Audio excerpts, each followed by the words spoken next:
Hi. So బేసికల్గా ఇండస్ట్రీలో versatile actors అంటే చాలామంది పేర్లు వస్తూ ఉంటాయి. సో నాకు తెలిసి వర్సటైల్ యాక్టర్ రీసెంట్ టైంలో అయితే సుహాస్ గారు, బికాస్ తీస్తున్న ప్రతి సినిమాకి సంబంధం లేకుండా మీ వర్సటాలిటీ చూపిస్తున్నారు. అండ్ ఈ సినిమా కోసం పర్టికులర్గా మిమ్మల్ని మీరు ఎలా మార్చుకున్నారు? బికాజ్ చాలా ఛాలెంజ్డ్ అని అనిపిస్తుంది. సో మిమ్మల్ని మీరు ఎలా మార్చుకున్నారు? నిజంగా చాలా ఛాలెంజింగేనండి. ఆబ్వియస్గా ఇప్పుడు ఎదురు ఒక మనిషి వస్తున్నప్పుడు వాళ్ళని గుర్తుపట్టకుండా ఉండాలి. ఎవరెవరు ఒక ఫ్రెండ్తో మాట్లాడతాం అనుకుంటాం, అక్కడ ఎవరో ఉంటారు. సో అది తెలిసిన తర్వాత ఎలా రియలైజ్ అవ్వాలి, నాకు ఇది రిఫరెన్స్ కూడా లేదు, ఫేస్ బ్లైండ్నెస్ ఎట్లా ఉంటుంది ఏంటి అని. సో నేను అర్జున్ డైరెక్టర్ చాలా డిస్కషన్స్ అయ్యి చాలా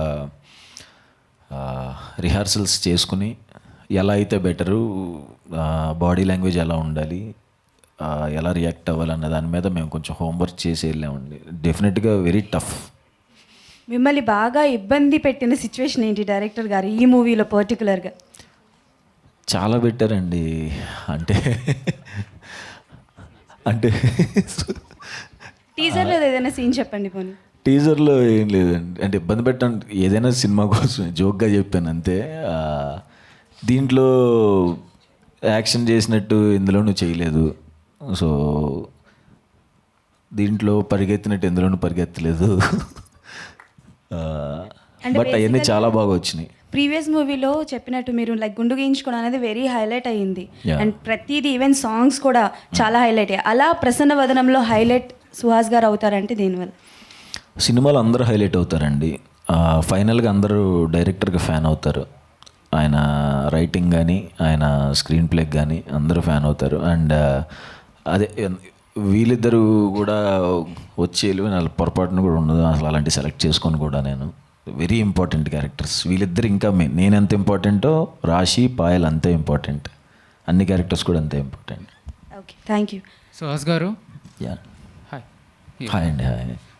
మీ previous movies colour photo and Ambajipeta marriage ban చూసుకుంటే రెండు వేరే వేరే జోనర్స్. అండ్ ఇది వచ్చేసరికి థ్రిల్లర్లా కనబడుతుంది. అండ్ దీనికోసం మీరు ప్రీవియస్గా ఏమైనా హోంవర్క్ కానీ, అంటే అర్జున్ గారు యాజ్ సుకుమార్ గారి దగ్గర వర్క్ చేసి వచ్చారు, వచ్చి మీకు మా నరేషన్ ఇచ్చినప్పుడు సుకుమార్ గారి నరేషన్ అండ్ స్క్రీన్ ప్లే కానీ ఏమైనా మీకు అనిపించిందా? ఏమైనా మీరు ఏమైనా చేంజెస్ చెప్పారా తర్వాత? నేను అసలు ఏ చేంజెస్ చెప్పనండి, ఎందుకంటే నేను రైటర్ని కాదు కాబట్టి. నేను అసలు నిజంగానే ఎవరి దగ్గర ఇన్వాల్వ్ అవ్వను ఫస్ట్ ఆఫ్ ఆల్. ఎందుకంటే మనం ఏం చేసినా సరే వాళ్ళు ఎన్నో సంవత్సరాలు కష్టపడి రాసుకున్న కథకి జస్ట్ ఇప్పటికిప్పుడు ఇది మార్చమంటే దాని బ్యాక్ స్టోరీస్ కూడా మనకు తెలియవు. సో అది కరెక్ట్ కాదని నా ఫీలింగ్. సో దీంట్లో హోంవర్క్ అయితే చేసాం తప్ప ఆయన ఏమైతే రాశారో అదే చేసాం, అందరం నమ్మాం. అది ఆబ్వియస్గా చాలా బాగుంది కాబట్టి ఏం చేంజెస్ ఎవరు చెప్పలేదు.